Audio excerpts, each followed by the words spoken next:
எங்கள் மாமாவுக்கு இன்றைக்கி பர்த்டே.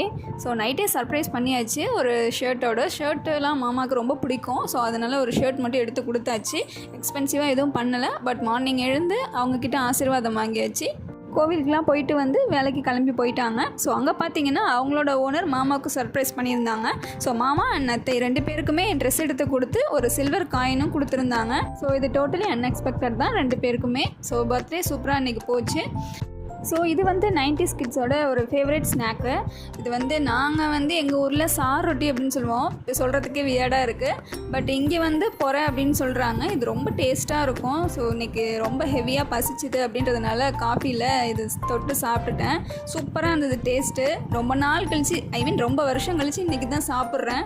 செம்ம டேஸ்ட்டாக இருந்தது. அண்ட் இன்றைக்கி காரக்குழம்பு வச்சாச்சு புளிக்கரை நெய் போட்டு. ஆக்சுவலாக சாம்பார் வைக்கிறதா பிளானு. நாளைக்கு கிருத்திகை அப்படின்றதுனால இன்றைக்கே வச்சாச்சு. ரைஸ் மட்டும் கொஞ்சமாக லஞ்சுக்காக வடிச்சுக்கிட்டேன்.